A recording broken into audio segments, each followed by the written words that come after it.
Let's go. Yo. Get up, nah, I ain't a quitter. Toss me the ball, I'm a really big hitter. Big picture, I'm a straight killer. Rising the song to the highest bidder. Got juice, got gas, I'ma move fast. New shoes, new tracks, like who's that? I'm new, come back, better than last. Yeah, it's a new me, never gonna look back. Never gonna look back. Cause damn, I was built to last. You move slow and I move fast. And that's facts.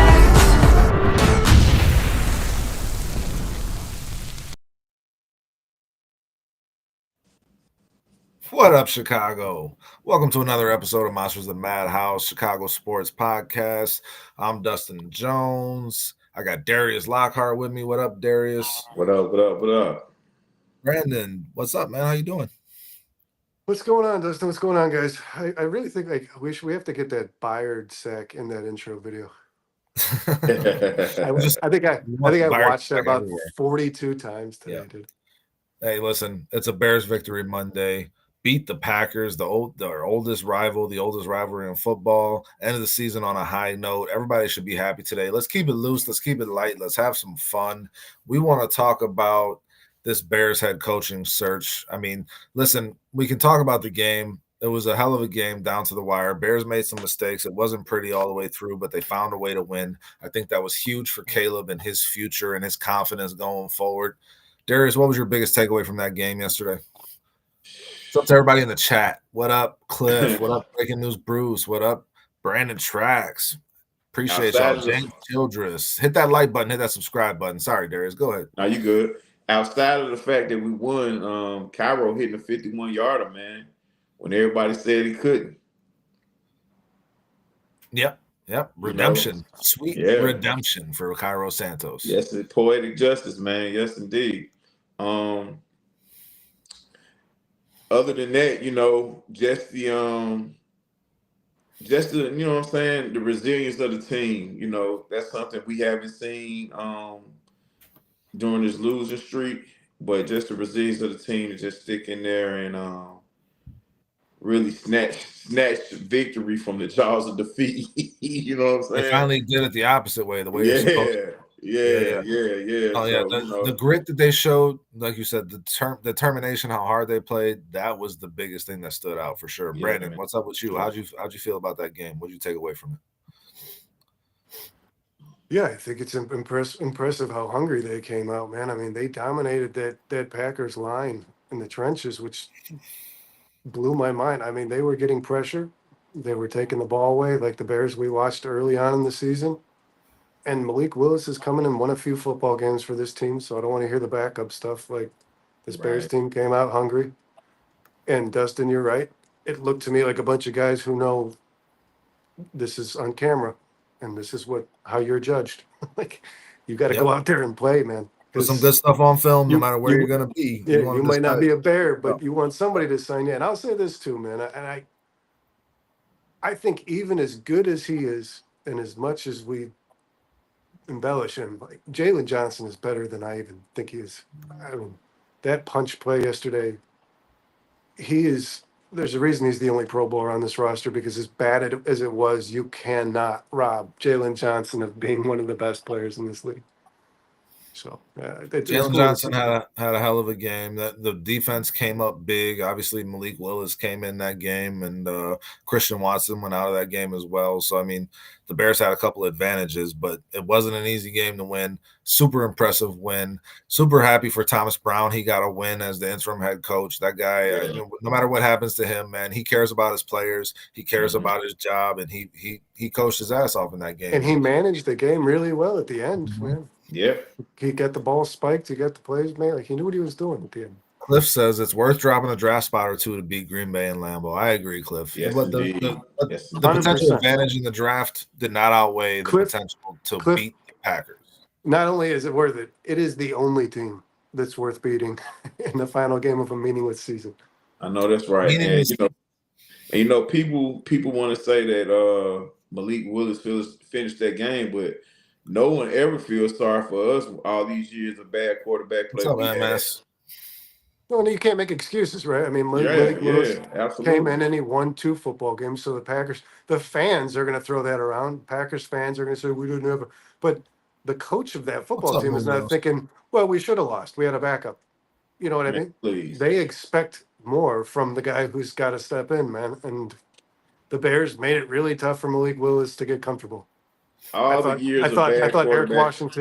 Eric Washington did a great job at getting really aggressive when a backup QB stepped in the game. All the years of backup type of quarterback we've had, you've never heard Green Bay, you know what I'm saying, say, "Oh, we wouldn't. The Bears no good at quarterback. That's why they lost." Nah, But on they Guys, know it. we got a bunch of FGBs going. Everybody put an FGB in the chat if you're happy to be here on a Bears Victory Monday. Let's see your FGBs. Listen, man, you said it, Brandon. A meaningless season is what it turned out to be. The Bears had high expectations, fell flat on their face, lost 10 in a row. Thank God they didn't lose 11 in a row. They found a way to get the dub in Lambeau. Now it's on to this offseason where we can hopefully have high hopes again, that hopefully don't get shattered again. But the first step to all of this, guys, is who's going to be the next head coach for the Chicago Bears, right?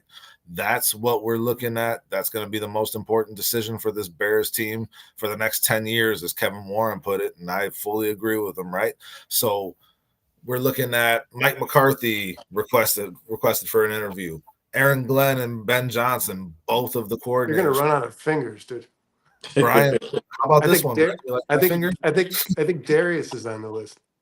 Brian Flores, Arthur Who half of Smith. the You're Bears throwing reached off out. my concentration, man. You go ahead and read the list, please. Let's Sorry, hear the names. Sorry. I was Thanks. giving you shit. Mike Kafka, offensive coordinator for the New York Giants. God damn it, Brandon. God. Listen, there's a lot of names, as Brandon is so interruptedly pointed out. There's a lot of names on this list, guys. Mike Vrabel is my favorite one on this list.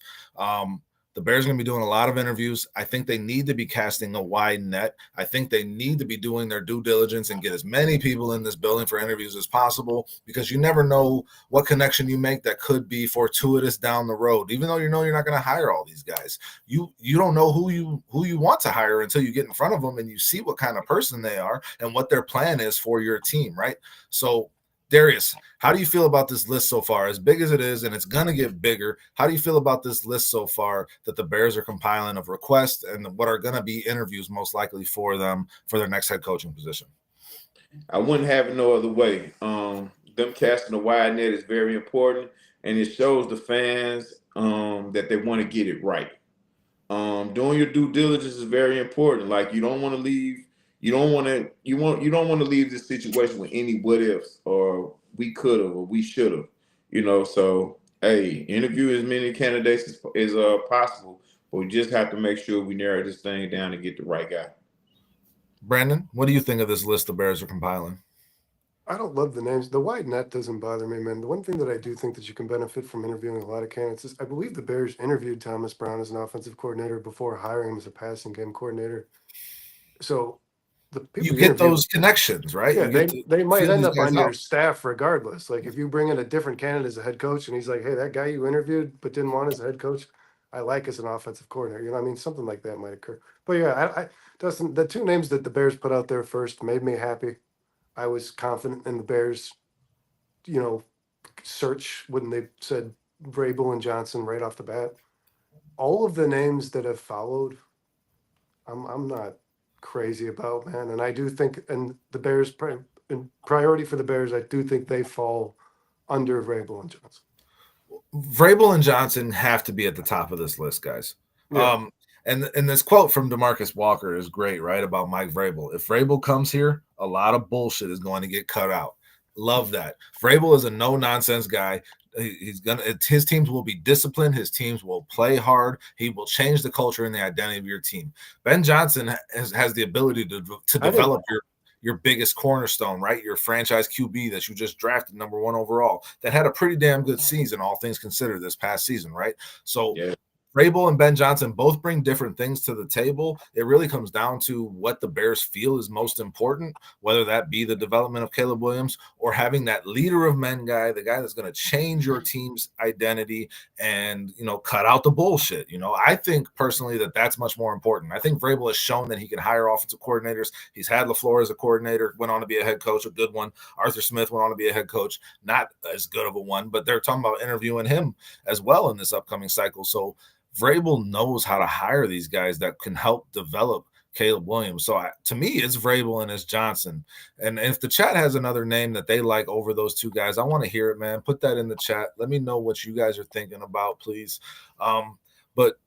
Darius, Brandon just said it. Listen, and Cliff said it earlier. Like, if the Bears, this list is getting pretty long. If the Bears interview everybody, they might miss out on Vrabel the way it's going, And me personally, I'd take Vrabel. I'd snap him off the market as soon as he walks in my building. But if you're choosing between Vrabel and Ben Johnson, Darius, who is your guy of those two? I'm all about culture, so I'm going with Vrabel. I mean, with Johnson, he looks good in the window. You know what I mean? He's that good looking outfit that you see on the mannequin in the window, but to me, he doesn't have a long enough body of work for me. And even further your metaphor real quick. You see that outfit that looks good on that mannequin. That mannequin is 80 pounds. The Bears are about 200 pounds. It don't fit. Right. You know what I'm saying? Right. The Bears got to lose some weight before Absolutely. they can fit into that dress they see on that mannequin. Absolutely, man. Like I said, Johnson is very good at what he does as far as calling offensive plays and getting his team to execute. But if you get the right guy in here, get the right culture guy in here, like I've been, steadfast on my thing about culture, because I think that's the number one thing the Bears need outside of anything else. Because this search and this hire has to be deeper than Caleb Williams. If you get the right guy in here, everything else will take care of itself. Well, Cliff Victoria Brandon says right here, I think New England is going to get Vrabel. They just fired Mayo. It looks like with very clear intentions of doing what they should have done last offseason and going hard after Mike Vrabel. So I think I already know your answer. You want Vrabel over Johnson if you had to take your pick. Now, do you think the Bears can get Vrabel with New England now in this competition on this head coaching market for Vrabel's services, Brandon? Well, first off, man, I didn't know Walker said what he said, what you just mentioned earlier. That has got to be one of the most resounding and meaningful testaments from a player about a coach I've ever heard. It means there's a lot of bullshit going on right now. Yeah, and it also means, like, I mean, that's what the Bears are looking for, right? Yeah, exactly. Walker just said this guy is the mold of what you need. A no shit kind of guy, man. So, like, I like Vrabel. Yes, I do, man. I'm a firm believer that the Bears job is probably a little more appealing than the Patriots job. So I think so too. I guess it matters. Like, how much does it matter, the sentiment that he was a part of the organization? Is that his dream job to coach the Patriots? It's not just that, Brandon, right? It's not just that, right? It's like he can be a successful head coach in a place where he won Super Bowls as a player. Right. So it's not what I mean. Right? Yeah. Right. It's a little more than is it his dream job? It could be. It could very well be, right? And Dustin, you've mentioned this before. The only thing that sways the Patriots or Vrabel in the Patriots' favor is you're going to a very winnable division. Like, the Bills are a really good football team, guys, but the Dolphins ain't hanging around. The Jets are a disaster. So you're going to win some football games in your division if you are a good coach next year, if you're the coach of the Patriots. It's going to be really tough to do that in the NFC North, man. Okay, so that's the thing, right? The NFC North is going to be a very tough division. I've been saying that it's going to be an uphill battle. But a guy like Vrabel or a guy like Ben Johnson, any coach that's worth their salt, right? Like they should want that challenge. They should want to take on. They should believe that they can. That they can do it, right? But if we're talking about, say, contingency wise, because the Bears have this very big list, right? Ben Johnson, Mike Vrabel aren't available, guys. I want to hear who's your top three list after those two guys. A top three list that does not include the two bells of the ball, so to speak, right? Brandon, who would be your top three guys if Ben Johnson and Mike Vrabel don't become – Ben Johnson goes to the Saints and Vrabel goes to the Patriots, and you got to pick between what's left?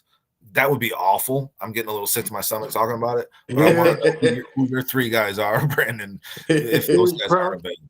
It would probably be Cohen. You guys just turned me on that last show we just did to I think Minter, the Chargers. Jesse Minter, I brought him up a couple months ago. Yeah, he would be on my list, and then Pete Carroll would be a guy that I'd entertain. Man, I mean, he has succeeded. He's old. So Jesse Minter, Pete Carroll. Who's your third guy? Liam Cohen.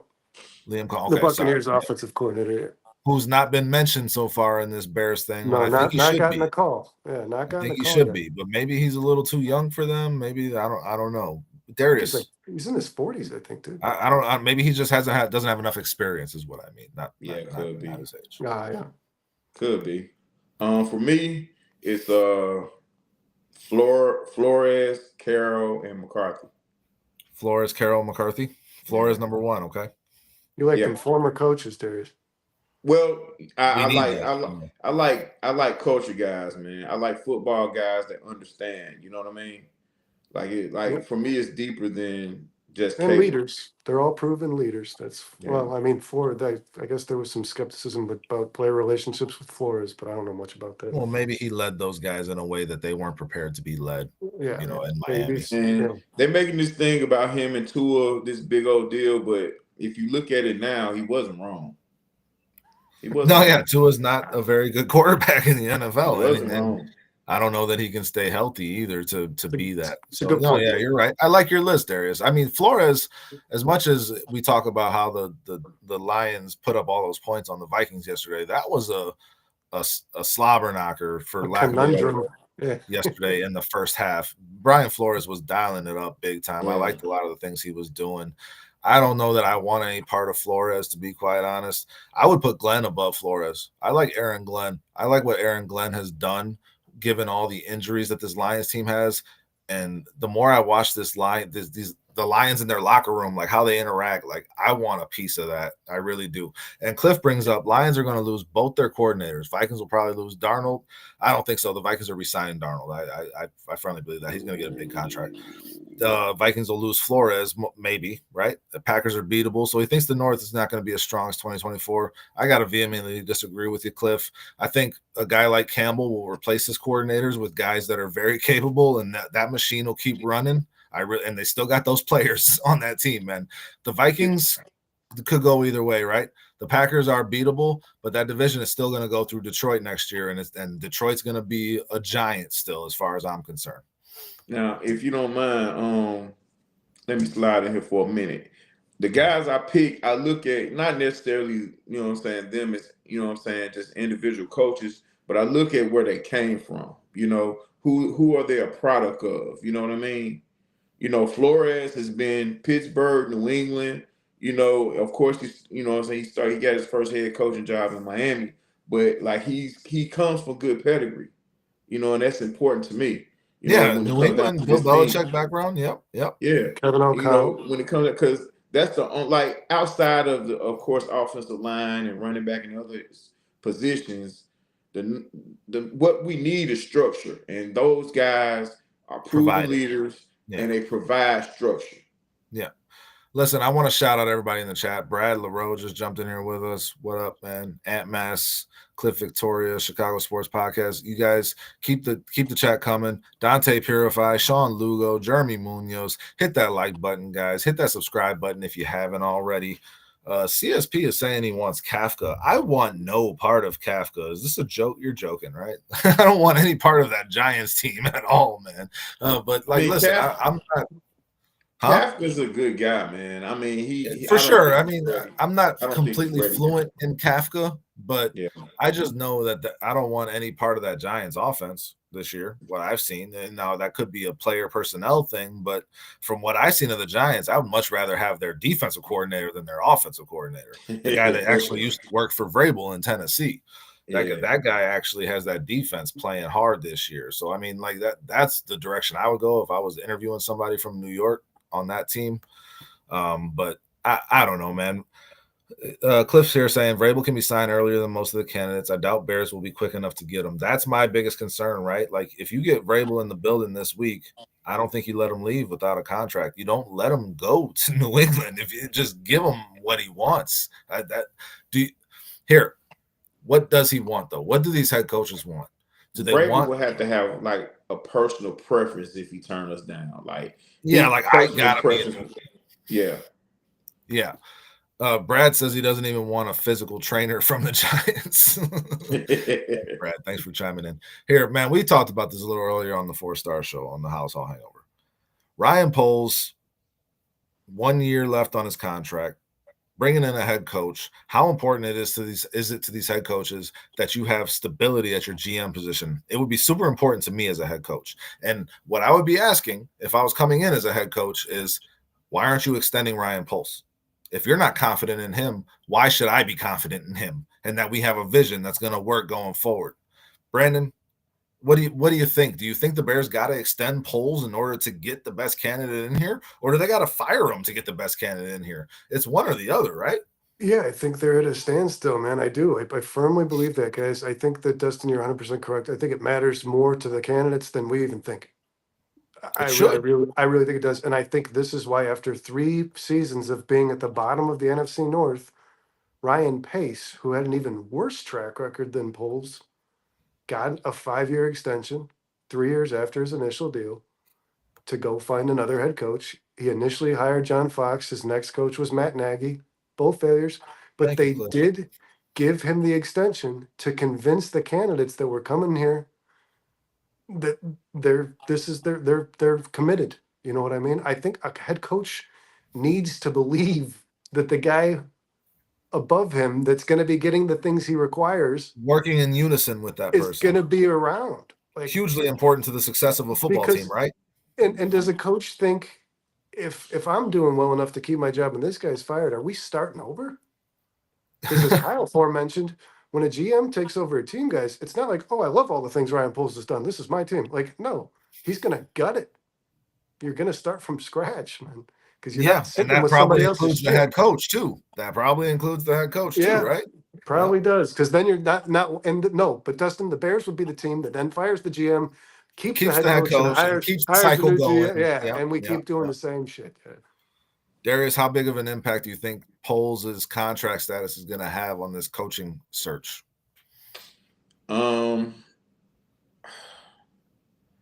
It may have some, but I don't think it'll have as much as people think. You know what I mean? Why? Well, mainly, I think, I may sound crazy, but I think the whole marrying the GM and the coach thing may be a tad bit overrated, because you see coaches fired all the time and the GM remains. Example, San Diego LA Chargers. How many coaches have they been through? The GM remains the same. And now they got the right coach. So now the product is showing differently on the field than it was when they had the 2 prior coaches. San Francisco. But this is making my point, Darius, real quick, because you rarely see GMs get fired and head coaches stay. So if you're looking for job stability, right? The GM's the one that's around. Coach, they fire the coaches. They get to hire another one. Head coaches don't get to fire their GMs. Head coaches end up gone when those GMs are gone, because a new GM comes in and they want their guy, you know? So if you're looking for stability, does that impact you in terms of deciding, do you want to come to Chicago? I mean, it could depend on the guy. You know, it could. You know, if this is my first go around as a head coach, it could. You know, I could be a lot more bothered than I would be if I had more experience as a head coach. But I think, you know, the Chicago fans have a lot of bad, you know what I'm saying, a bad taste in their mouth when it comes down to Ryan Poles than the rest of the league. You know, you know, so therefore I think they'll work that part out. I think, you know, I think as far as the situation with Mike Vrabel and the Bears, and Ryan Poles specifically, Scott Pioli could be, you know what I'm saying, like a bridge, a middleman, that relationship together. You know what I mean? Because for sure. You know, it's a lot of familiarity there between all three. Pioli worked with Vrabel. Pioli worked with Poles. He could be the connector there. You know, I mean, listen, I understand, Cliff. Just so you know, man, I understand Poles ain't going nowhere. He's not going to be fired. He's going to be the guy.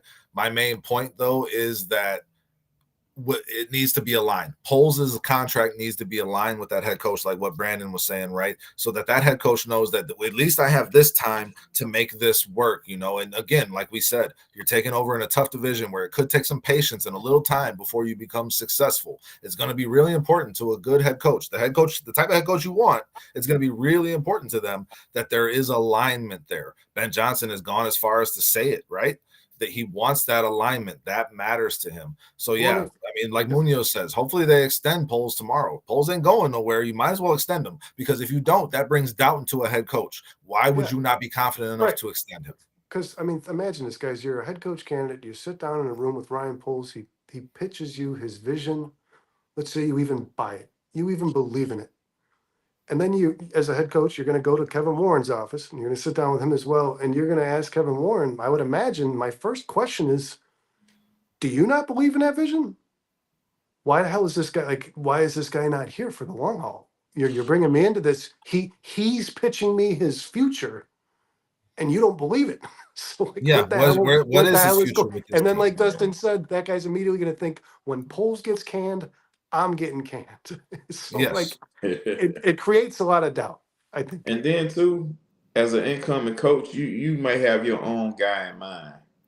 So that's another thing that you can think about. You know, me coming in as a coach, I may have Brandon in mind to be my GM and get this dude that's been here out of here to bring my guy in. You know, respectfully, I don't care what any head coach wants for their GM. Like that's not the way it works. You don't get to pick your GM. No, but Sean had mentioned hiring two guys from the Lions. One is your general manager, one is your Agnew and Johnson together. Yeah, that's the alignment. And Darius, I'm going to say this. I agree with you. When people say the word alignment, I often think you're referring to a coach and quarterback. That to me is the most important alignment on a football team. I don't think coach GM. Yeah, that doesn't really click in my mind when I hear that word used in football. But the best, most successful teams have winning cures all. Yeah, but you win by having a structure, an infrastructure in place that can produce success. You know, the vision of the GM is the vision of the head coach, and the vision of the head coach is the vision of the assistants and coordinators, and then that gets transferred down to the players. All of that needs to be lined up for you to be successful. You can't have a GM that's thinking one thing and a coach thinking, well, this GM is not. I agree with that. Right? You're gonna get what we had this year, where you fire an offensive coordinator but not even halfway through the season, then you fire your head coach. Like that alignment was not there this year with the Bears, and it tanked their season, and the players stopped believing in what this team was trying to accomplish. That you cannot have. You need to avoid that at all costs. That's why a guy like Vrabel, like Brad says here, right? A guy like Vrabel who will say, like, no, this is what we need to do, and challenge a guy like Poles. And it'll be a healthy challenging, right? It needs to be that, like, where you guys can come up with the best ideas and the best game plans and the best personnel to wrap around that, based on, you know, two good personalities that are strong, that are have conviction, will stand by what they believe in, and that's going to be hugely important, man. And if you have a guy who's taking a job knowing they could be a lame duck coach because they're working for a lame duck GM, I don't think you have that guy that's going to challenge a Ryan Poles. I don't think you do. And if they are challenging them, it could be toxic for the team. You know what I'm saying? Yeah. I mean, but you know, to that athletic trainer you signed from the Giants. You know, but I think a long, extensive conversation about, you know, in the interview process can answer a lot of those questions. You know, are we? That's why. Yeah, that's why interviewing as many people as possible is going to be really important, right? And again, the Bears got a big list going here, and honestly, I'm excited about it. My biggest thing that's starting to rub me the wrong way recently is that we say we want the Bears to make the right decision, but then when they start announcing names of guys they're going to look into, we're saying, what the hell are the Bears doing? Like, listen, you want the Bears to get into this and leave no stone unturned, then let them do that. You know what I'm saying? Your list is going to be different than my list, Darius, and it clearly is. And Brandon, your list is going to be different than mine is. But the Bears have to make this decision based on conviction, based on identifying what they want in a head coach. And to me, it just comes down to, do we have the right guys in place to make that decision? You got to extend Ryan Poles. You got to extend Yeah. Ryan Poles. You can't leave that in doubt going into this coaching search. You just cannot, man. When And you have to hand the keys. If you're Ryan Poles and you choose somebody that you trust to run, you have to hand the damn keys over, man.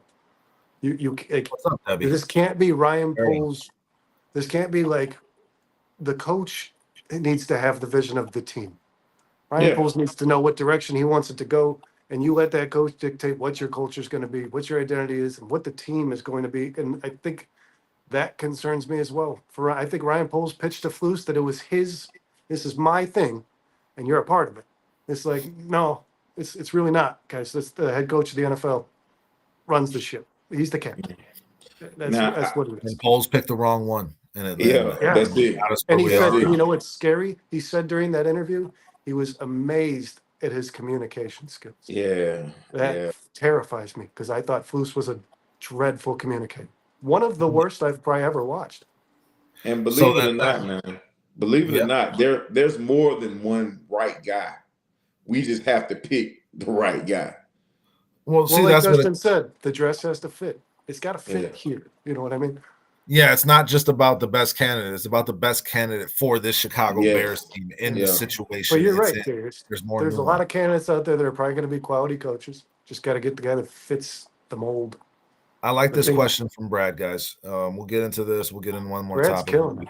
We'll get out of here. Do you guys think it might get to the point where we interview too many people now? A top candidate is off the board. The Giants OC. That's wasting time that could be spent with others that make sense. Listen, that is the concern with doing a lot of interviews. Is like, hey, Vrabel, we'll get back to you next week. Vrabel's going to be gone by then. You know what I'm saying? And remember, you got to jump on the guy that you feel conviction about. You have to. And you can call off the rest of these interviews, but it's still good to get those feelers out there. But yeah, that is the concern. Like, do you take too long, paralysis by analysis, and then you end up being forced into a decision versus making the decision you want to make? I agree with you 100%, Brad. Do you guys remember they interviewed 9 coaches when they hired Matt Eberflus initially, and they were the last team to hire their coach. And I don't know if you guys remember this, Darius, I know you were thinking the same thing as me and Dustin. We had thought, like, what the hell are the Bears doing right now? Do you guys remember having that, like, what's going on? Yep. We're not hiring you. Like, what everybody else, all these dominoes are falling, and I'm like, what the hell is going on here, dude? Like, we're not making this an urgent situation right now. Yeah. And then it got down to Flus and Dan Quinn, and I wasn't really happy with either of those options. I thought Dan Quinn was a better option than Flus at the time, but Absolutely. If you wait too long, then that can bite you in the ass too, man. So it really comes down to, can the Bears make the wrong decision with this list of guys they have? If you're talking about the top candidates available in this Bears head coaching job, is it as coveted as we think it is? I think it's the number one job out there, man. I really do. So the Bears should be able to, don't overthink this. Don't get too cute. Just make the right decision and make it as quickly as you know that it is the right decision. Like, can the Bears make the wrong decision in this coaching search, Darius, with the names they have out there and only 5 teams to compete, only 4 other teams to compete with right now for that head coaching position? Hey, man, if anybody can make the wrong decision, the Bears can. Yes. I mean, like, you don't want to look at it that way, but you have to go with what you've been shown most of your Bears life. You know what I mean? Yeah. It's hard not to be traumatized. And now we have a different set of a different set of guys in here this time around. You know, let's get it right this time. Brandon, do you see the Bears making the wrong decision with the options they have? Terrifies me, Dustin. What terrifies the hell out of me, guys. I don't want to sit here and beat up on Ryan Poles. I don't want to make this next few months about that because he is the guy. You can bring in 150 candidates. If this guy can't identify the man, the one for this team, because Poles is inside it. He's as deep as anyone can be in this organization. He should know what this team needs. If he can't identify that, and you bring in 35 amazing candidates, and he hires the 36th one that sucks, the Bears are doomed. So I guess, guys, our future's already out. It's written, right? They made the pick with Poles. So it's either going to go really good or it's going to go really bad. Yeah. Vizzo Joe, thanks for joining us, man. I love this comment. Poles searching for a head coach is like a crackhead searching for his pipe. They're desperate, and they'll pick up anything that might do the job. Yeah. Yeah. He is absolutely correct. He is absolutely correct, That is a man. I love that. phenomenal analogy. I love that, man. Listen, guys, and I also do want to point out that the chat has made it very clear that they want no part of Mike McCarthy. So, and I don't think we do either, man. I mean, that's multiple treads. That's a lot of tread wear on the old tires there with Mike McCarthy, you know. But he's had success everywhere. He has. But and Darius, he was third on your list, right? I mean, yeah. Yeah, like he's had success everywhere, and it's shown that he can mold QBs. Dak Prescott has had his best seasons under Mike McCarthy with the offensive coordinators that Mike McCarthy has chosen. Bradley's on board with you, man. He's unlike everyone else. Well, I will say this: there's the winner. fact that Dallas can't take that last step and get to the damn Super Bowl is not on McCarthy, because that guy's got no team to a Super Bowl. He's won a Super Bowl. Listen, man, Dallas has had that issue with Parcells. Yeah, with the longest drought in the NFL. Yeah, you know, like that's just something that's following them, man, since Jerry Jones left, or Barry Switzer. You know, that's just something that's been. I love the chat tonight. You guys were awesome. I'm sorry we couldn't get to everything. I really wish we could have. But please hit that like button. Please hit that subscribe button. Do me a favor, in the comments of the video, once it's all done, let us know who you want to be the next head coach of the Chicago Bears. Just put their name in there. Tell us why, man. This is Chicago Sports Podcast. We come to you every day of the damn week. We love putting out the content. We love engaging with the audience, and we appreciate all of you. We appreciate all of our sponsors, Bridges Scoreboard, TC's World of Wonders, Serendipity Ice Cream, El Bandito Yankee Tequila, man. A lot of great sponsors. All your needs can be satisfied. Listen, the Bears season is over. Ended on a high note, which is a good thing. But now it's on to this offseason. It's going to be a crucial offseason, guys. We got to get the head coach right. Then we got to get free agency right. Then we got to get the draft right. Ryan Poles is the man that's going to be tasked with doing that job, guys. We'll see how it goes. We'll see how it goes. Let the games begin, baby. Hey, listen, again, thanks to everybody for joining us. We appreciate all of you. Have a great night. Guys. We'll see you tomorrow. We'll see you Wednesday. Take care, everybody. Darius, Brandon, great job tonight. Appreciate you as always. Peace. Pleasure always. Bear down. Bear down.